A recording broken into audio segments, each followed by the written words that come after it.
Assalomu alaykum do'stlar, siz bilan Bobur Ro'ziyev. Bugungi darsimizda do'stlar siz bilan yuridik shaxslarni elektron soliq xizmatlari kabinetidan yuridik shaxslarning solig'ini to'lashni ko'rib o'tamiz do'stlar. Bizda mana kabinetimizga kirganmiz do'stlar va yuridik shaxslarning soliqlarini to'lash degan bo'limiga bosib kiramiz do'stlar.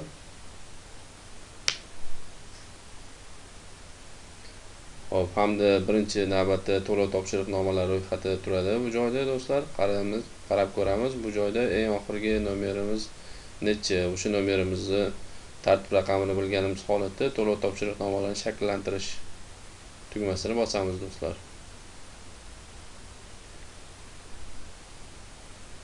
Hop.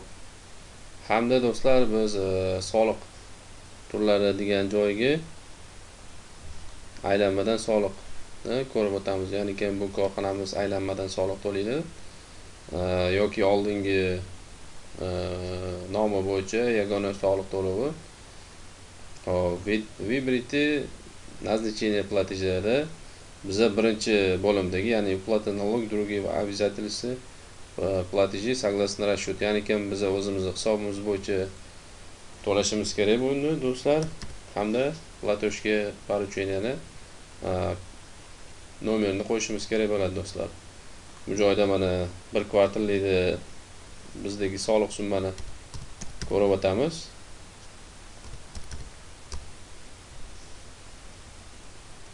Qancha summaligini aniqini bu joydan ko'rib olamiz do'stlar. Mana bu obrotimiz, bamisi do'stlar bizni o'sha soliq summamiz.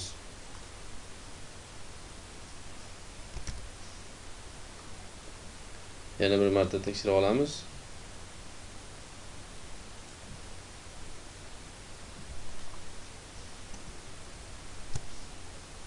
Hamda bu joyga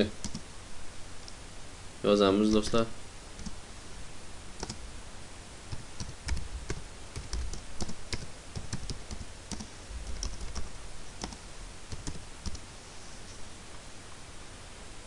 Birinchi oy uchun 2020-yil. Hamda do'stlar jo'natish tugmasini bosamiz. Bizda yana bir marta so'raydi bu to'g'ri noto'g'riligini. Hamda jo'natish tugmasini bosganimizdan so'ng bizda do'stlar okno chiqadi. Ya'ni elektron raqamli imzoyimizni qo'yishimiz kerak bo'ladi, tasdiqlashimiz kerak bo'ladi do'stlar.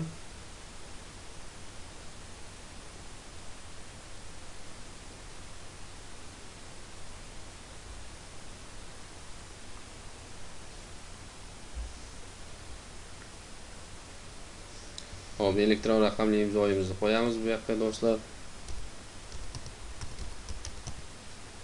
Hamda OK tugmasini bosamiz.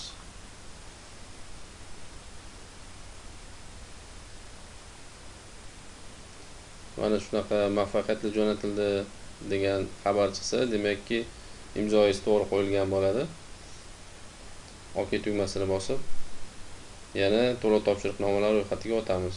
Mana do'stlar, ko'rib turganingizdek bizda to'lov topshiriqnomamiz paydo bo'ldi. Keyin yana bir ma'lumotni sizga do'stlar aytib o'tamiz. Ma'lumot sifatida qachonki mana shu shaxsiy kabinetingizdan do'stlar siz agarda kirib o'zingizni soliqlaringizni to'laydigan bo'lsangizgina sizdagi aktivga, ya'ni solishtirma dalolatnomalarini mana shu kabinet orqali, ya'ni shaxsiy kabinet orqali olishingiz mumkin bo'ladi. Agarda bu joydan to'lanmaydigan bo'lsangiz, unda siz o'zingiz adresingizdan olishingizga to'g'ri keladi. Ya'ni o'zingiz to'lagan summalaringizni agarda bank klienti orqali to'laydigan bo'lsangiz, unda o'sha bank klienti orqali to'lagan summalaringizni ham kiritishni unutmang, chunki ular bu joyda ko'rinmaydi. Qachonki siz har doim shu joydan kiritadigan bo'lsangiz, shundagina siz to'liq to'lovlaringizni miqdorini shu joydan olishingiz mumkin do'stlar. Hop, bugungi qisqacha videomiz shundan iborat do'stlar. Sizga foydali bo'ldi degan umiddaman. Siz bilan Bobur Ro'ziyev. Bizni Adines Buxgalteriya UZB YouTube kanalimizga va Adines Buxgalteriya Telegram guruhimizga va kanalimizga a'zo bo'linglar do'stlar. Bizni bilimlarimiz bilan tanishinglar, baham ko'ramiz siz bilan do'stlar bilimlarimizni. Hop, hozir mana kanallarimizni va guruhlarimizni ko'rsatib o'tamiz do'stlar. Bemalol kirib a'zo bo'lishingiz mumkin. Do'stlar, bu bizni Adines buxgalteriya UZB YouTube kanalimiz. Bunisi guruhimiz do'stlar. Bu joyda biz o'zimiz ma'lumotlar yuklab boramiz hamda sizni savollaringizga javob beramiz do'stlar. Shu maqsadda ochilgan. Mana bizning javoblarimiz, bemalol savol berishingiz mumkin va biz foydali ma'lumotlarni yuklab boramiz hamda bizni kanalimizga ham a'zo bo'linglar do'stlar. Bu joyda YouTube'dagi ma'lumotlarni, ya'ni sizlarga yetkazgan ma'lumotlarimizni do'stlar bu joyda ham bo'lishib boramiz hamda YouTube'da yuklab bo'lmaydigan, misol uchun fayllarni va qarorlarni bu joyda yuklab olishga harakat qilamiz do'stlar. Siz bilan Bobur Ro'ziyev bo'ldi. Keyingi darslarimizda ko'rishguncha salomat bo'linglar.